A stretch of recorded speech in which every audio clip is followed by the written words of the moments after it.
Hello and welcome to another installment of Metal Detecting with Lugnut. I'm back out at the same property from the last episode. There's two houses here, one from the 50s and one from the 40s. The one from the 40s is the episode from last time. So I'm going to go check out the other house.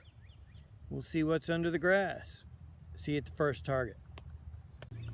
Well, I was going to start over at the other house. But as I was going around the back of the house from the 40s, I saw this. The laundry line. So I'm going to go up and do by the laundry line. And of course, between the truck and the laundry line is some ground. I'm swinging on the ground. Got a, where'd it go? 70s, 80s, here it is. I found a dozen wheat cents in this yard last session, and I've already got another one, so we'll flick the last of the dirt off of this one. I'll have to clean this off, but so we already got one wheat. Let's go see what's underneath the laundry line. Well, the space under the laundry line was awash. Let's go to another place over by the other building. Please excuse the road noise. Well, this yard doesn't have a lot of target sounds in it. I got a tone here, 60, 61. Let's see what this is. I've cut it already. Let's flip it out.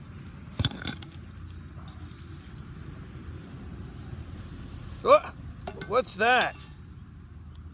Oh my gosh, it's an Easter egg. Because it's Easter and it's April Fool's Day, and I get a nicely folded old style pull tab for Easter. Happy Easter to me.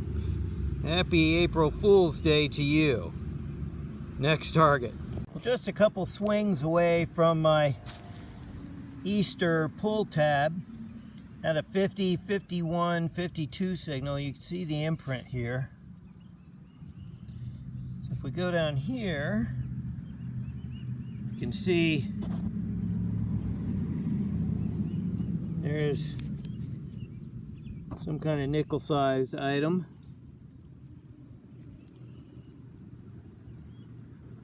Another nice imprint.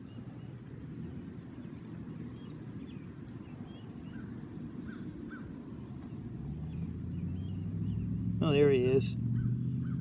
There's Tommy. Now, this is just a plain old nickel. Let's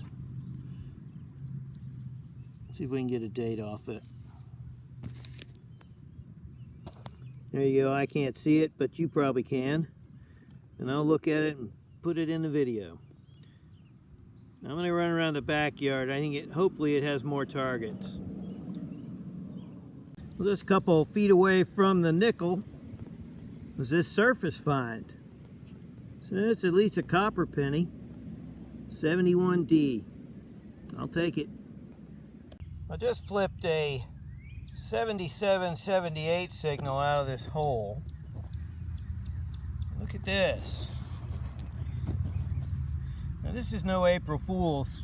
Although just looking at it, I think this is costume. Let's see what's on the other side. Hey, well, that's pretty.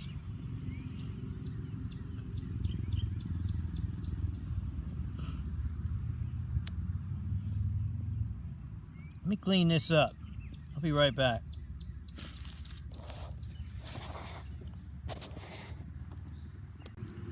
Well, that's a pretty piece of costume jewelry.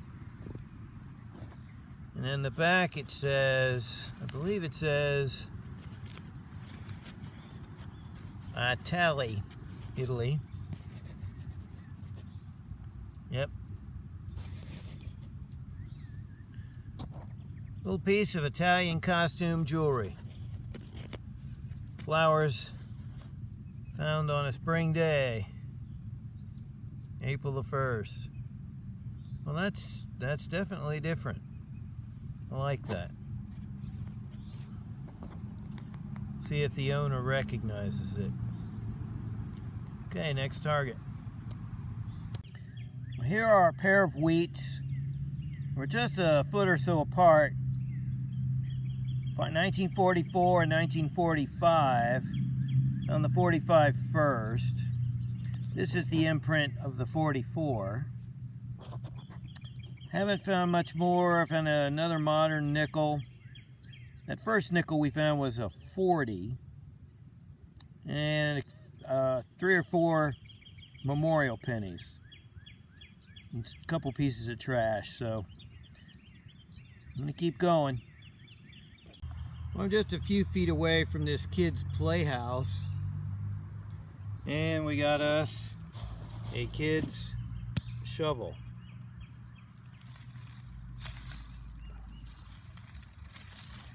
Okay, next target.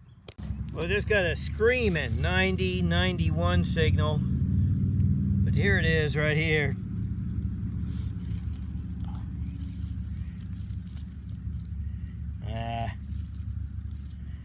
Big brass coupler.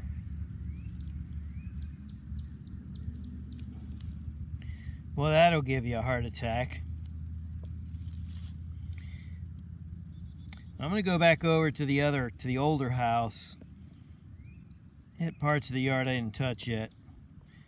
I still got, what, half an hour to dig.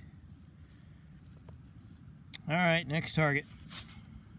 Here's the wrap up for the second hunt at this permission.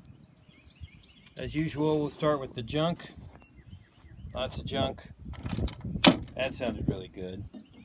There's the child shovel and the brass ring that gave me a heart attack.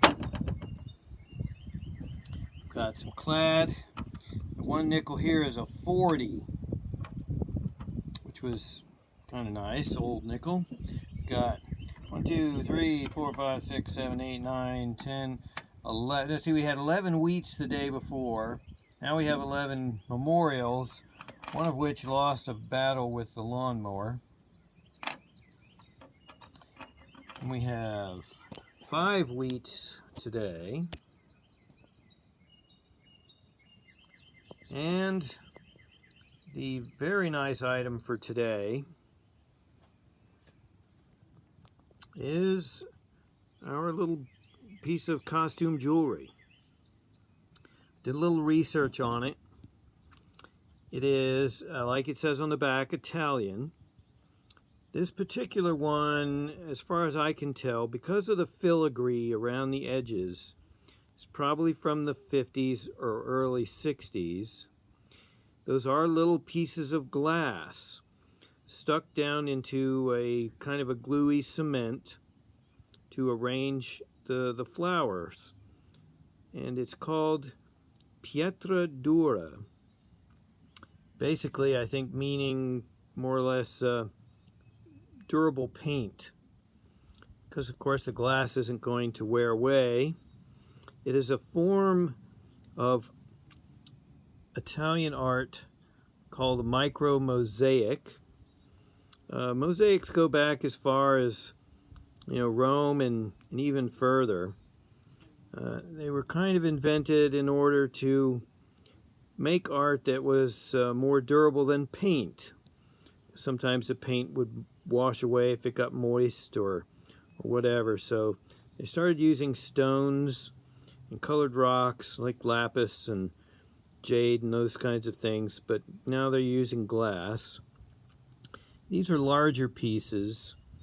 A lot of these things are made in Florence. I'm not sure exactly where this one is made, but it's a very nice piece. I am going to be giving this back to the house owner.